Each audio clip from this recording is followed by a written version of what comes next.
Okay, good morning, good afternoon, good evening, everyone. Thank you for joining us today on the International Day of Zero Waste for our virtual roundtable discussion, Rebuilding Bridges from Food Waste to Food Sovereignty. My name is Cecilia Allen. I'm the global lead for the Zero Waste Cities program at GAIA, and I will be your moderator. Before we start, a few housekeeping reminders.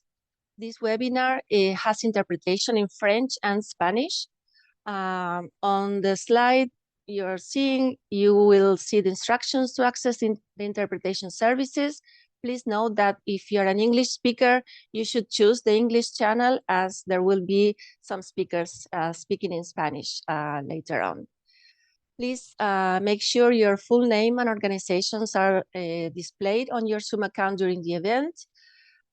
You may use the Q&A function in Zoom to ask any questions for the panelists. We're going to have a Q&A moment in the event. So the Q&A button should be at the bottom of your screen or where your Zoom controls are. So we will be having a Q&A session later. Please make sure you write any questions you might have for the panelists. We also invite you to use the chat box to introduce yourself, the country you're joining from, and exchange any contact information, any useful link you want to share with your fellow participants. This event is going to be recorded, and we're going to share it afterwards. If you have any technical issues, please reach out to the GAIA staff in the chat box. If you type anything in the chat box, any GAIA assistant will help you. So for those of you who are not familiar with GAIA, GAIA is a worldwide alliance of more than 1,000 grassroots groups, non-governmental organizations, and individuals in 101 countries. We aim to catalyze a global shift towards a zero-waste world built on respect for ecological limits, community rights, and environmental justice by strengthening grassroots social movements.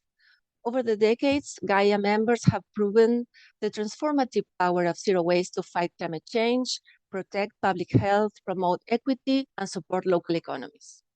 The successful programs GAIA members have worked with city officials to develop and implement in over 500 cities have become a blueprint for municipalities across the world.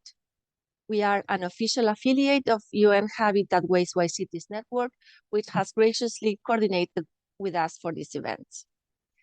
But before we get into today's discussion, I'd like to share some exciting news. So today is the International Day of Zero Waste, so also happy Zero Waste Day for everyone.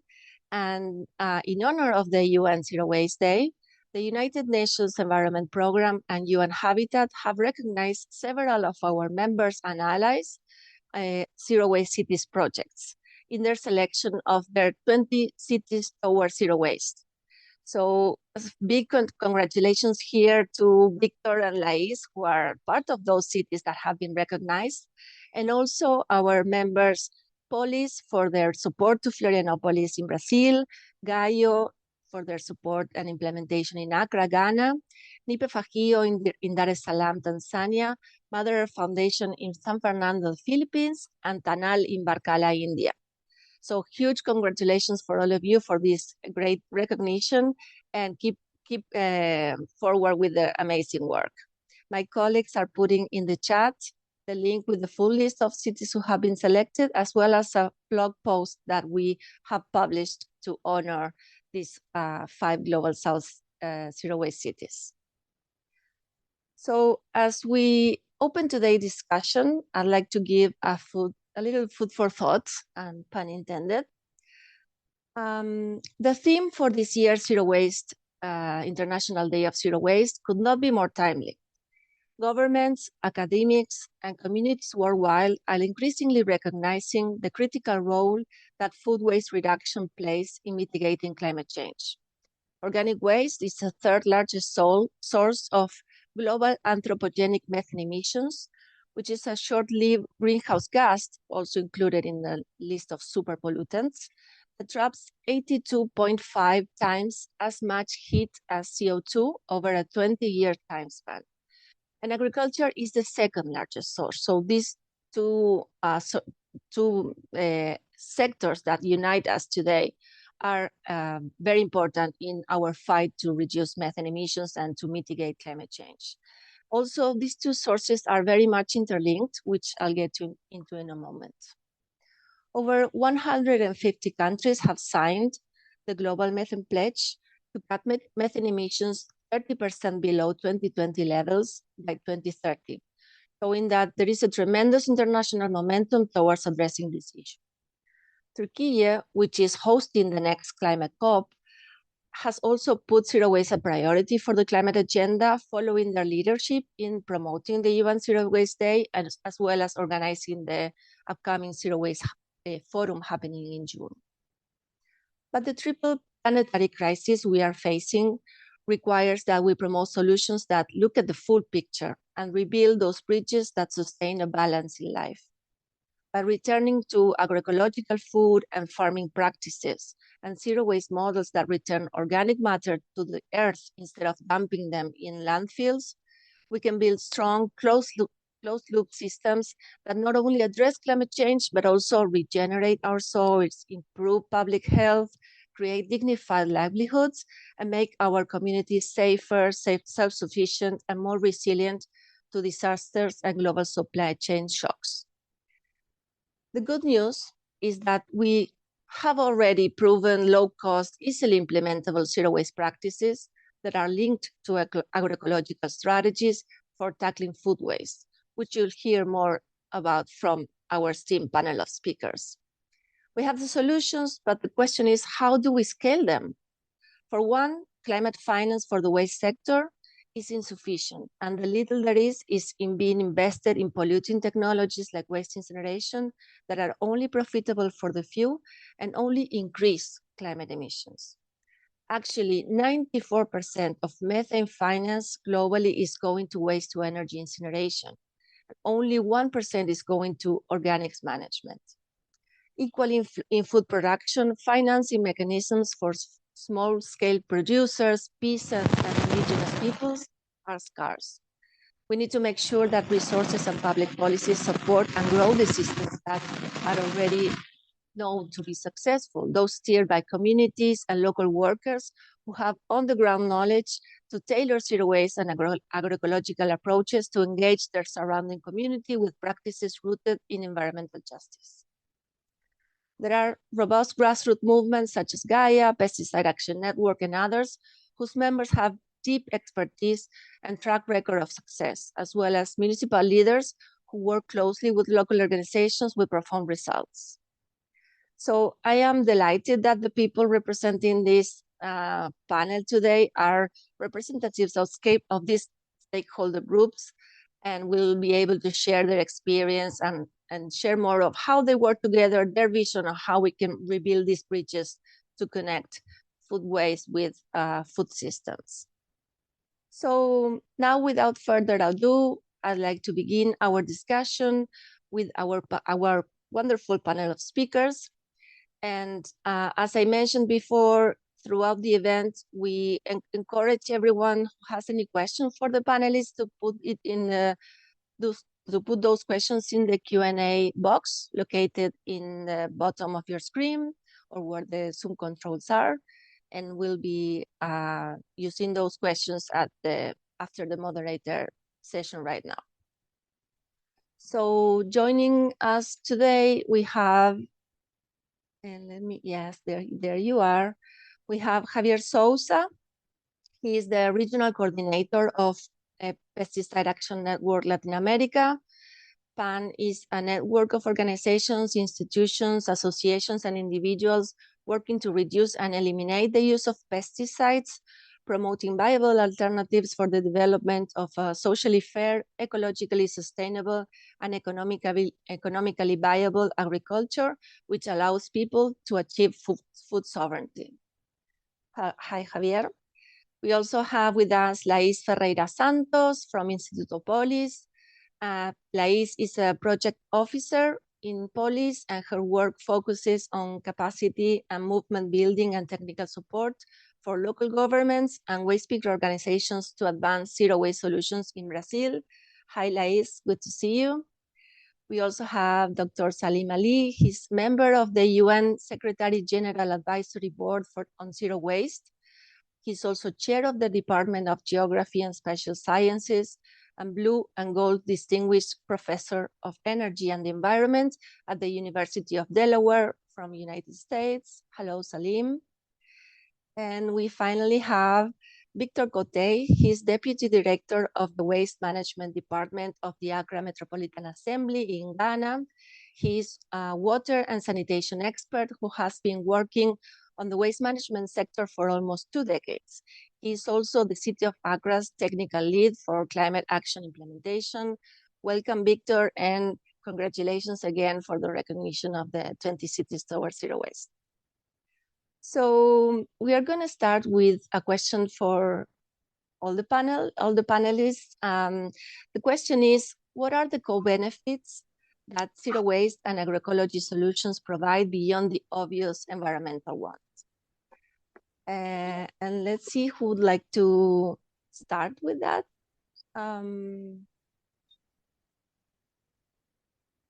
Should I put anyone? I can Lais, start. you want to start? Yeah. Yes.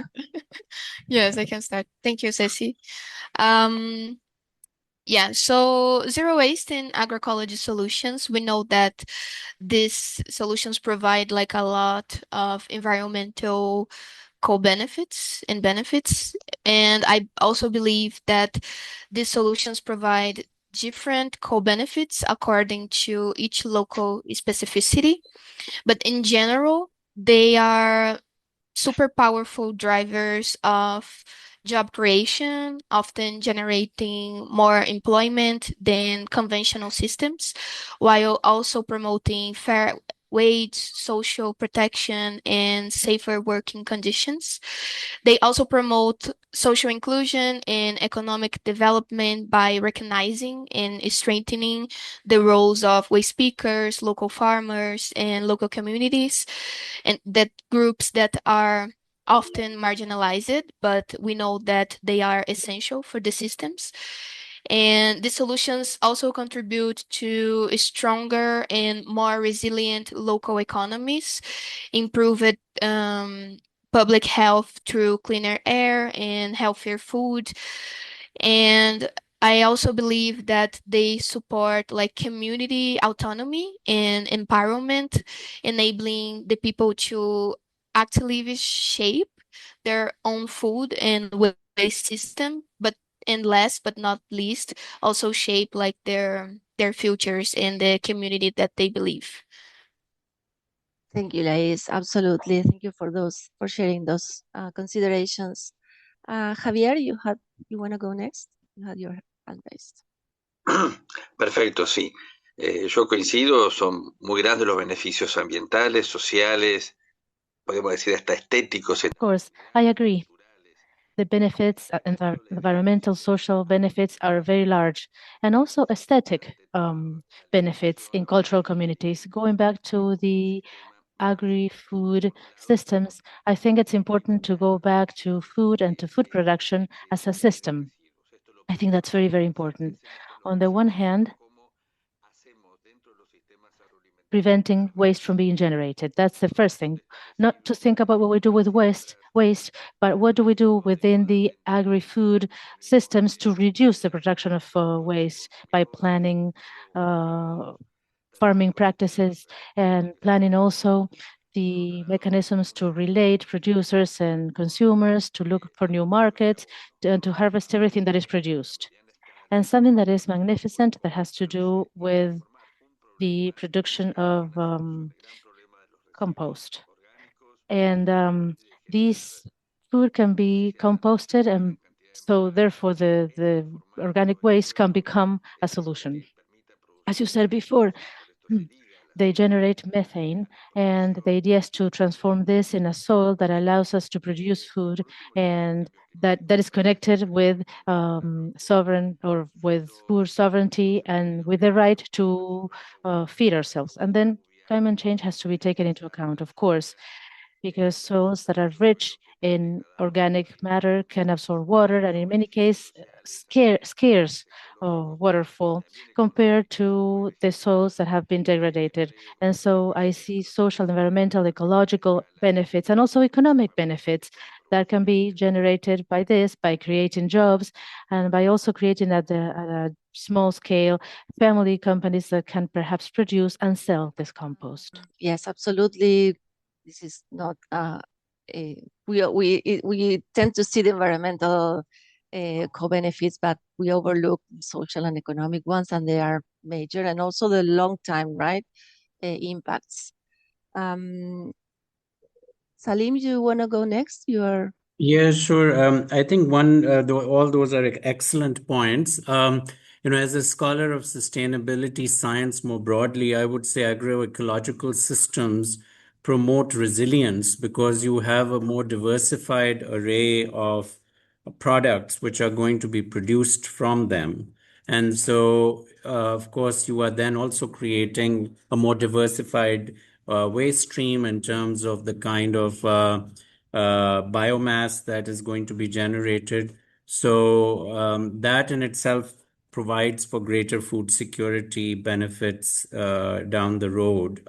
So if there's, for example, a disease which one particular crop is going to be impacted by, you do not have a potential crash like you have with monocultures. And similarly, also the circular economy around that as well. Mhm. Thank you for adding that. Yes. Victor, do you want to add anything?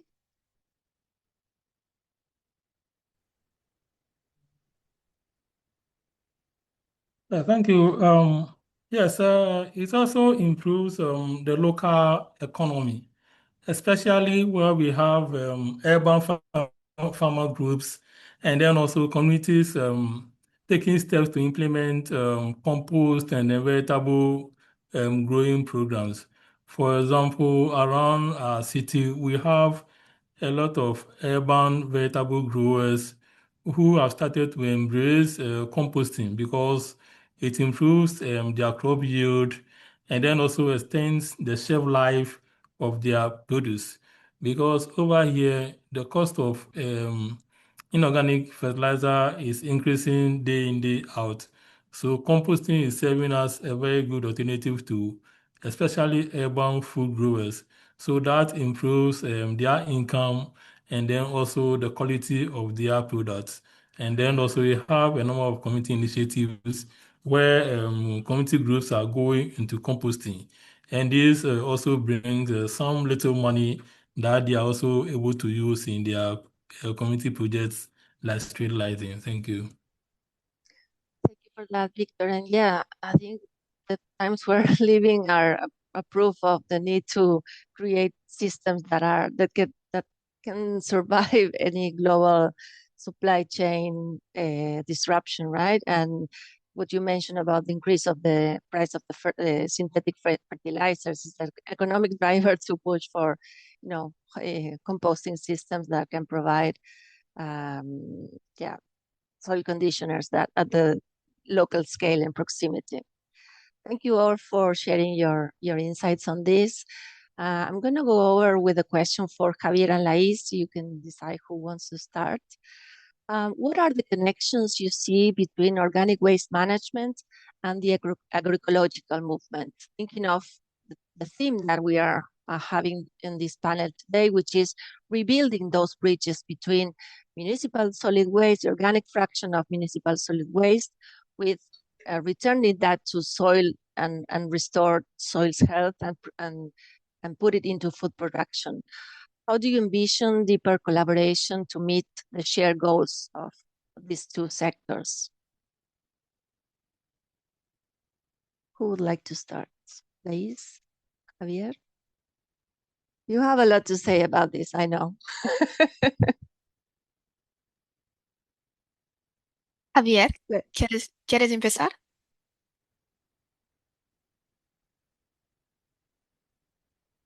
Or I can go, maybe. Yeah. Yes, thanks. Thanks, Lais. Yes. That's a great question, Ceci. Thank you so much.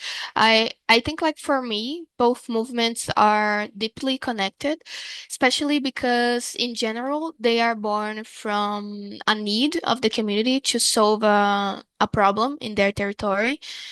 And actually, sometimes we are talking about a common issue or maybe solving two problems at once, like a community trying to solve a sanitary problem because the municipality does not make the proper collection of the waste. So the own community starts to separate their organic waste and organize a community space for to implement a composting yard. And with the organic compost, they start to plant their own food and distribute or give back to the community again. So, in fact, I will say that these movements, like both movements, are more than connected. They kind of reinforce each other. And besides this idea of solving a common problem, I think when we look at the people who are in front line of these solutions and in front line of being impacted by climate change, we can see in the majority like Black people and women. Like in Brazil, 70% of the workers in waste pickers cooperatives are women, and most of them are in leadership positions. And normally they are the ones who have like more coverage to engage and reunite more people as environmental agents. So this type of synergy between those movements, it's a way of rethinking and rebuilding the relations that we have with food and the organic waste by reducing food waste and recycling the organics. And regarding the collaboration between these movements, like the movements have an intersect relationship, but it's important that we reinforce this sense of community between them to trace like common goals. And I think one like we can build these bridges maybe by sharing knowledge between generations inside these movements, and yeah, like building and constructing solutions together. Thank you, Lais. Absolutely agree with that. Javier?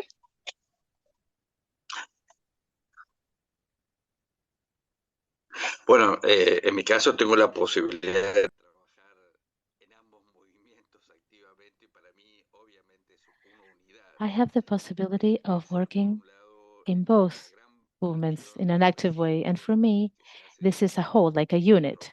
To think on the one hand in the large production of waste that takes place at home, households, and communities, and also in agricultural areas. And I think it's very, very important to take into account that the pillar of agroecology is the nutrition of the soils. And this is essential to give food to bacteria, fungus, insects that are going to decompose the waste or and they are going to turn this into organic matter, which is essential, vital for these agroecological fields or lots. And that's why we need to incentivize this connection. There is no agroecological production if there are no soils that are well nourished, that have significant amount of organic matter. And there we have the possibility of recycling all organic waste and turning them or in the same producers' lots and fields. And as we said before, together with the citizens in their own communities and their own homes. Agroecology has a phrase that is a true saying. It's not just a saying. And it says, health soils means that we have healthy vegetables for healthy people. That is to say, we're not going to be able to have healthy food if plants are not healthy, and they're not going to be healthy if they don't receive healthy food, if they don't receive all the nutrients that are going to contribute or be contributed by organic matter, and also by improving the quality of the soils, in the possibility of absorbing water, of having air, allowing the growth of roots. That's why it's so important to have an effort, to make an effort of all movements in Latin America, the Latin American agroecology movement, IPEN, GAIA, RAPAL, even the People's Healthy or Health movement. So Accra is a network that is coordinating the micro the microbial movement in the soils. So there's a significant network of organizations that are working in this area.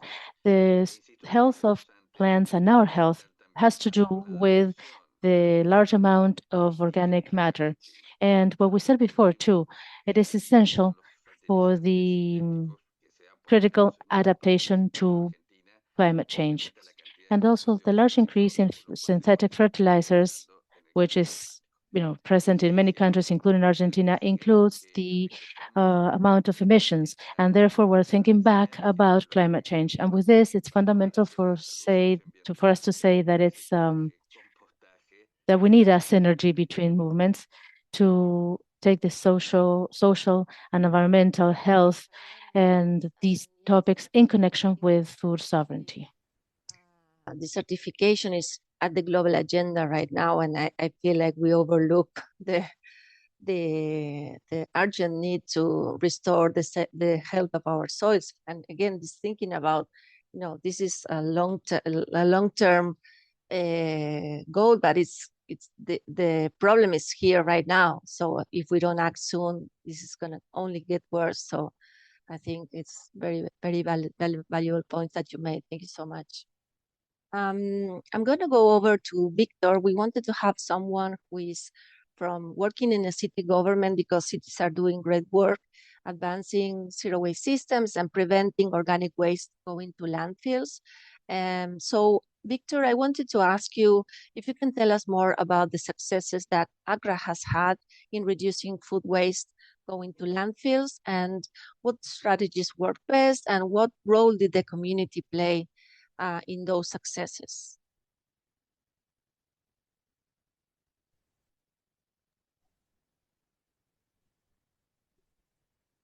Yeah, very well.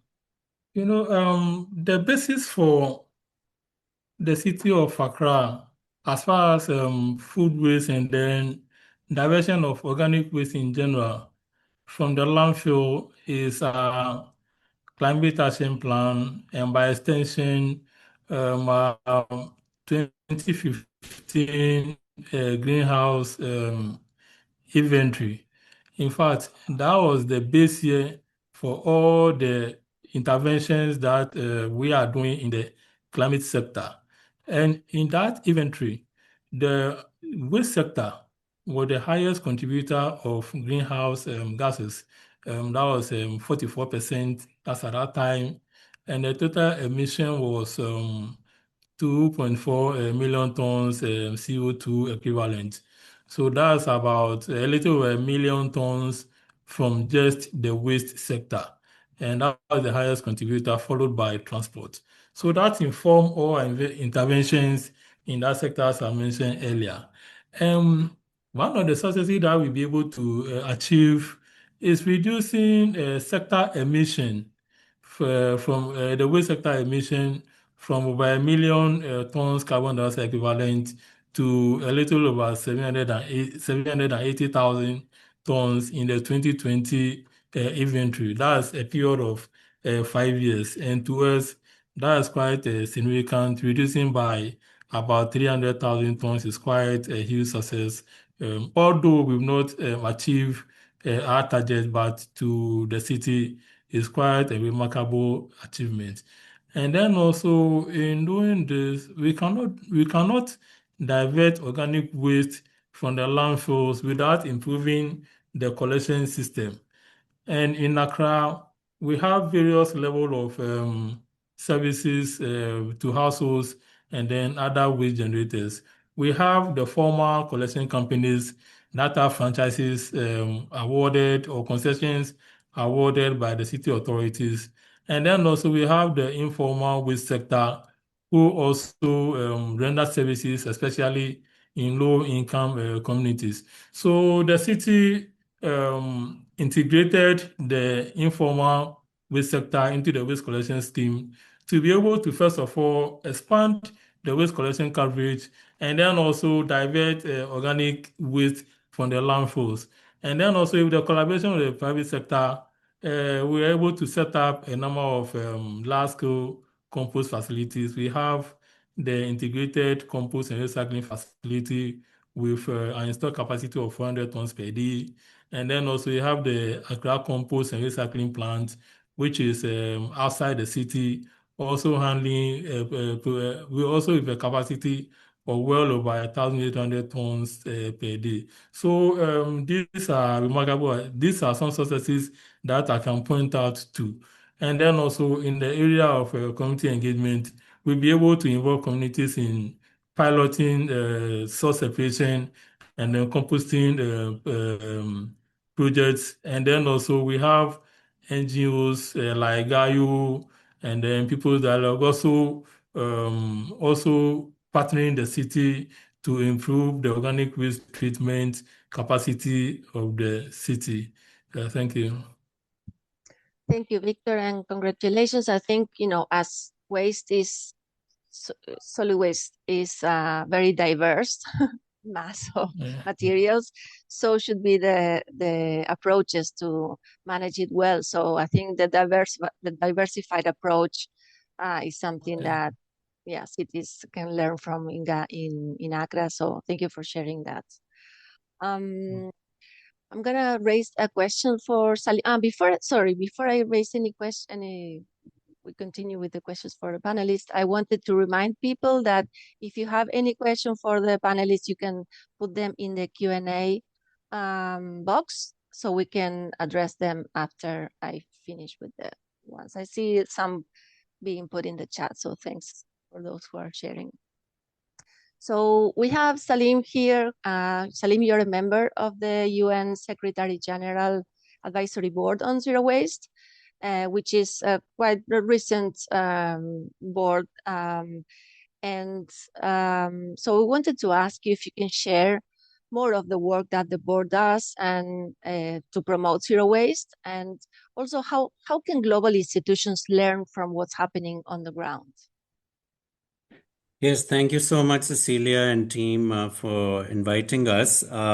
So just for economizing time, let me share the website for the board's work, and it's quite user-friendly. This is hosted by UN Habitat, which is the UN organization for cities, with their secretariat in Nairobi, Kenya. And the website has some of the activities of the board. You already noted one activity that we recently did, which was to evaluate cities who had submitted their proposals to be listed as champions for zero waste. So we had several hundred applicants, actually. So 20 were chosen. And it's wonderful that Accra is one of them, and we have Victor representing Accra. But here are the other cities that were chosen from all over the world. We tried to look at it from the point of view of the scale of the city's work, the innovation that is being undertaken, and also the results and outcomes. The other area that we've been working on is good practices. We had another competition, which was global through the One Planet Network. And this was on, in fact, we call them good practices, not best, I should say, because we wanted to be a little bit more inclusive and not trying to go into superlatives. But we had 18 good practices for zero waste which were chosen, and 8 out of those are related to food, particularly. And really interesting projects ranging from the work of waste transformers and biodigesters in Sierra Leone. We have this cassava peel program in Nigeria. There's work on waste minimization in Belgium. So you can check these out. For each one, there's actually a little summary sheet which lays out what the key features are of that particular example. And we also included the private sector. So, for example, Hyatt Hotels had an entry which was really interesting in Indonesia for their waste reduction practices at some of their resorts. So the panels, the board's work is really meant to be inclusive and not just high level people talking about these issues, but rather to bring in the grassroots through organizations such as yours, so we can showcase the work. We can use the pedestal of the United Nations to give you that visibility, and hopefully thus also help you raise resources for the work you're doing. The other aspect of the board's work is at the policy level, trying to make changes in government policy through the leadership, particularly of countries who have been championing the work of the board. So in particular, I should mention the government of Turkey has been the largest benefactor for the board's work, and they are hosting the Zero Waste Forum as well this year. They hosted it last year. And the goal of that effort is to use the board's imprimatur, and the First Lady of Turkey, Emine Erdogan, is the co-chair of the board. We have a political co-chair as well as a co-chair who is a practitioner, and Jose, who is from Chile but based in London. He's an innovator. So we've got a setup which brings together the politicians and the grassroots together. And that's what the Zero Waste Forum is doing now. And it's the largest gathering in the world of practitioners and policymakers on this. And that has all been motivated through the work of the UN Advisory Board on Zero Waste. So those are some of the activities. Our mandate finishes this month. It was a 3-year mandate. And so we finished our work. We are going to be launching a report as well very soon. And then hopefully we will continue to maintain momentum through these initiatives now that there is the Zero Waste Foundation in Turkey, which will continue the work of the board and have these annual forums. So hopefully now that we've set this all up, it will take on a life of its own. Thank you so much, Saleem, and congratulations for your work over your mandate. Yeah, and it's absolutely essential to use the UN platform that not only reaches governments from all over the world, but also private sector and civil society. So well done on using that platform to promote and also to share knowledge about how zero waste looks like all over the world. So thank you for sharing that. We'll be present at the forum in June. And yeah, we'll keep sending candidates for best practices and zero waste cities, because fortunately we know a lot. So we'll keep working closely with you all. Thank you.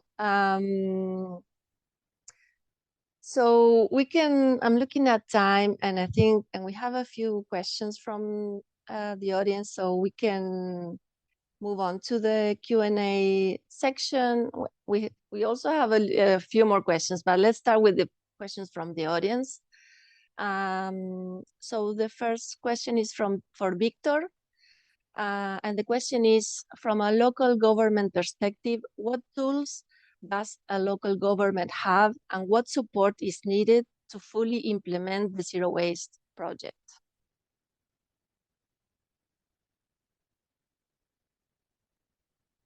Yeah, interesting question. Hello. Yeah, we Hello. hear you. Okay, okay, good. That's an interesting one. As a local government authority, by law, we are responsible for waste management and environmental issues within the jurisdiction of the city of Accra. And we cannot achieve this without the support of our number one stakeholder or holders, that's the residents of Accra. In fact, the population of Accra is almost 2 million, and we cannot ignore our citizens and then implement such programs like the Zero Waste, because The waste generators are the citizens out there, including myself, and without involving them in plans, it will be quite difficult to um, achieve our targets. And then also, we cannot achieve much without our academic partners, because this is an area where we need a lot of research, because waste generation is quite dynamic. Waste in Accra is becoming more complex, both in quantity and then in nature. So we need a lot of research from academia to be able to deploy relevant interventions that will address the waste issue. And then also we need the support of our the private sector, because the city do not have the finance or sufficient investment to invest in waste management, because we consider this as more of public good, and as local government authority, we are not looking at making profits from our waste management services. So we look up to the private sector to bring in capital to be able to expand services as well as infrastructure. For example, in treatment of organic waste, we have a lot of PPP programs with the private sector, setting up compost facilities, setting up recycling systems, and then also waste transfer stations that collect organic waste and other waste fractions to the various treatment sites. So yes, since we may not be able to generate sufficient revenue internally to be able to implement these programs, our stakeholders in the public sector, sorry, in the private sector, the citizens, and then academia are very, very important in making sure that we achieve all the objectives that we need. And then also we have a lot of vegetable growers within the city, and they are very important as far as treatment of organic waste or diverting food waste from the landfill is concerned, because they generate a lot of fresh vegetable waste on their farms. And then also through proper training that we started, they are also able to produce some compost with their waste, and then also food waste from neighboring communities to be able to use on their farms to improve their yield and then the quality of their crops. Thank you. Thank you, Victor. And stay on, because there's another question for you. One of the people from the audience, Daniela, is asking about how did you start the work, the community work with composting pilots, the work on composting with communities and NGOs. How did that start? How did you work with them? Yes, so, let me mention that the city is yet to implement a citywide source separation program, because as part of our climate action plan, one of our practical actions to improve the organic waste treatment capacity of the city. And we cannot do that without separating waste as source. So since the city is not, have not been able or do not have a citywide source separation program, there is a need to implement some pilots to be able to gather data for citywide implementation. So we selected a number of communities in various residential and economic classes. For example, we had a pilot involving 40 households in low-income communities, and then also a number of households in middle-income communities, as well as high-income communities, to be able to gather data for citywide implementation. And one of the important lessons we were able to learn out there, people have the perception that those in the low-income communities may not be able to properly separate waste at source. So these are things that we need to try out there through our pilot. In fact, we were able to know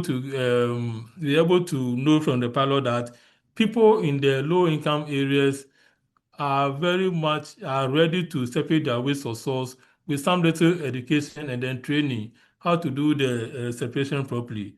And in fact, we were able to do that in the few pilots that we had in low-income communities, and the quality of separation was almost the same like those in the elite or the high income communities. So yes, these are some of the entry points that we started the engagement of the various stakeholders in the compost source separation programs. And then also we have women cooperative also involved in source separation and then composting. These are basically women who sell food produce in one of the largest food staff markets in Accra. And this in collaboration with People's Dialogue for Urban Settlements. In fact, they are partnering the city implementing this program under the African Cities Research Consortium. And through that, we are in the process of completing and then commissioning a mini compost facility that will be run by women cooperative who are in. Thank you. Fantastic. Thank you so much for sharing that. Very, very interesting. And I'm glad you brought the need for source separation of waste, right? That is the key to everything. So I'm glad you are finding ways to move that forward, because without that, the anything that can happen after waste is collected is really limited. So yeah, appreciate that. And I also want to mention that in many cases, in many places of the world, what we see is that community-based organizations start a pilot project that is then expanded and scaled up by the city governments, because it's rooted in community engagement, and it's rooted in local work with waste speakers. So I think that's a nice way of seeing how partnerships between cities and civil society organizations can promote public policies that are scaled up and perpetuated by the local government. So thank you for bringing your experience here. We have another question that relates about how about the plastics contamination, pollution to the soil. So I wanna check if perhaps Javier, if you can share anything about how do we prevent plastics contaminating our soils through waste and through also agricultural practices.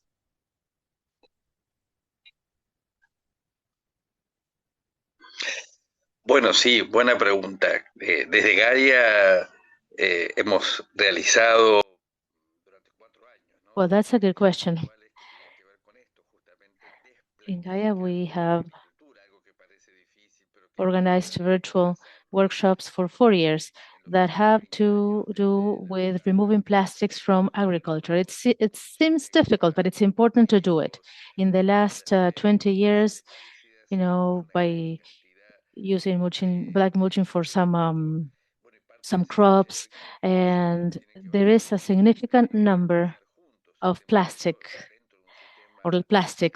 And so the workshop that we organized had to do with thinking together about this new model in the new production system, and rethinking about what to do to incentivize a different way or different production ways that gradually do away with plastics.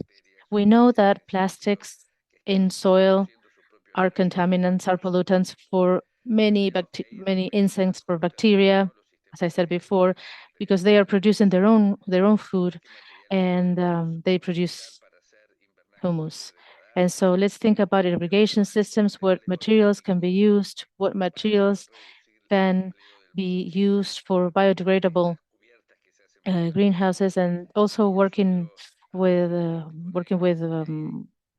organic material to have a cover for plants and soil based on black plastic. And there are many papers, and we're trying to do this with producers that have to do with using materials or waste of grass and waste from harvests, for example.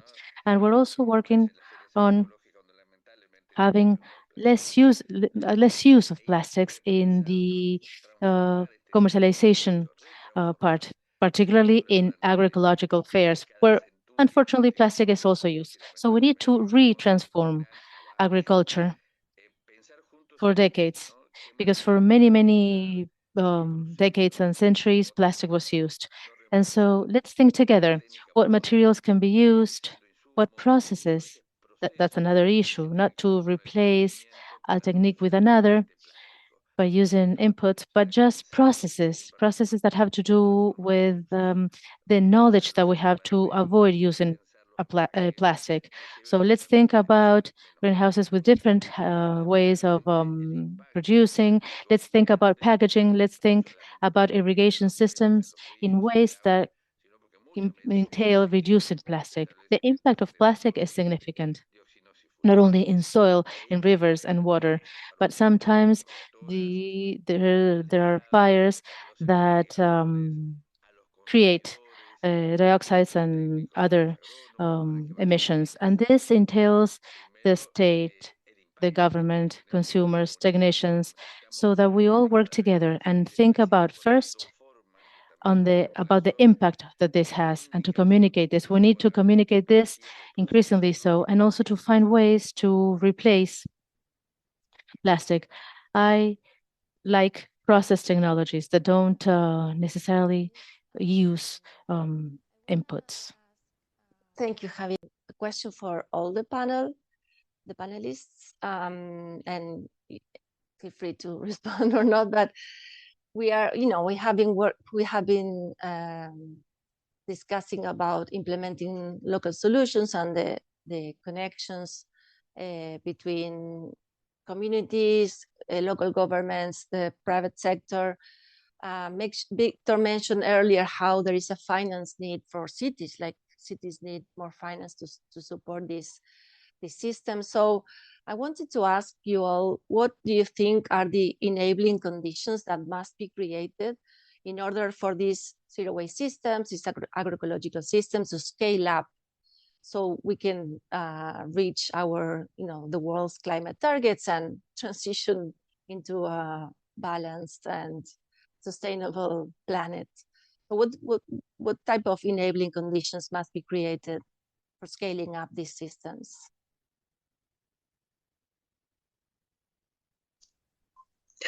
Yeah. I'd like to start, Cecilia. Well, in Latin America, for a long time now, we have been working on agroecology, and this has been escalated also, not just in the number of hectares, right? As a quantitative issue, as a number of producers that use agroecological techniques. There are more rich proposals and technologies, and the way in which we handle this, the ecological market has also been expanded at a lower scale and a medium-sized scale. So what do we think about in terms of the future? There are many phases or stages, and the idea is to go back to the idea of using a system and phases. We need to work with producers so that they can learn more and exchange ideas about their practices and their knowledge. And there's something that we always need to think about in agroecology. Agroecology needs to have land ownership basis, firm basis. Practices, processes, cycles need time. And if there is a flimsy relationship with the land, for example, by renters, this creates that there can be no long-term plan. So working with consumers also, because we know that there's research such as Subtom's research that state that agroecological food are more rich in minerals, for example. So work with consumers, work with the mass media, with universities, and to rethink about public policy together. I believe that there are two key elements in this regard. First and foremost, each one of us as a member of the system, starting by producers, but at the same time, we need to think about public policy. So I always say that public policy is not just, giving away subsidies or grants, but recreating sort of an environment that would enable a certain situation, providing more information from universities, making proposals that are closer to producers and land ownership, also technological policy and tax policy as well. And these are decisions, of course. These are decisions in the communities I see a small community, and I see that many times there is no decision to recreate conditions with selective gathering, for example, and sorted of waste, and decentralizing also the composting of this waste. So we need to think about this from the stakeholders, from the system, and from also the interests of stakeholders in the food system, to think about conditions for this to happen, to also think about how we can relate this waste with the production of food, because we know from research that we've done with urban residents that are not aware of composting, or sometimes there's no information, sometimes there's no time, sometimes there's no room at home to do it. But in a collective way, in an organized way, this could be done, and this would bring benefits for all. So we need to think together as stakeholders, as citizens, as residents, as participants, to perhaps have different roles, but to reach the same objective, transforming a significant problem, which is waste, into food. And with this, I'd like to wrap up. We need to think about things that we talk about.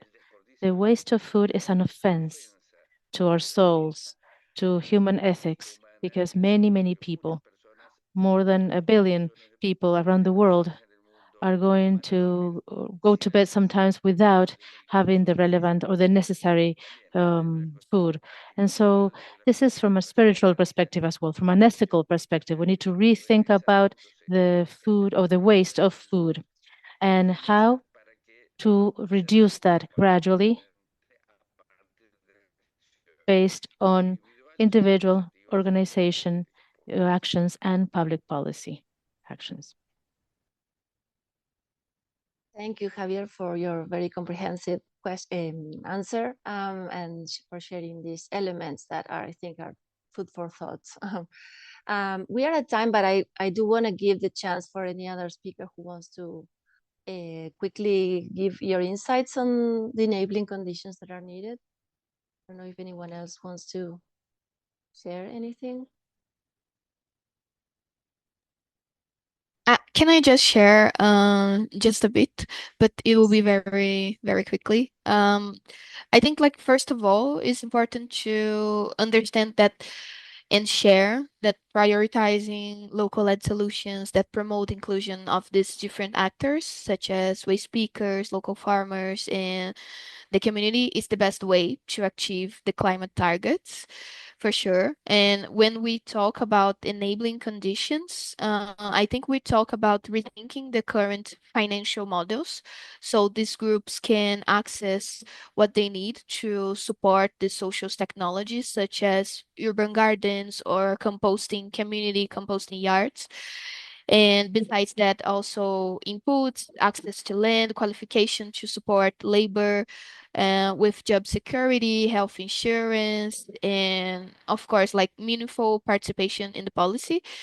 Just as Javier was saying, I believe that the integration and support of public policies to the community work expands the outcomes that agroecology and zero waste can build, and also facilitates the mitigation of climate change and promote this achievement.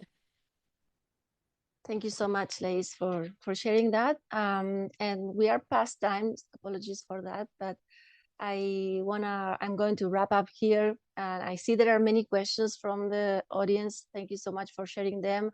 We will be following up with the recording of this presentation, and also we'll try to fit the questions that you have with sending additional resources.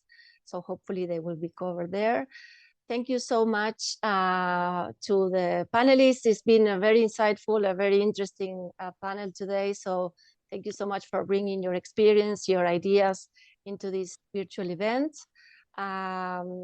My colleagues here just put in the chat a link for more information about the UN Zero Waste Day and our work around it, so you can check that. And here in the screen, you can see our contact information in case you want to reach out to us so we can continue the conversation. Thank you so much, everyone, for joining. Thank you to the panelists. Congratulations again for the recognition on all your work. And thanks, everyone, for joining. It's been a great event. Have a great day, the rest of your day.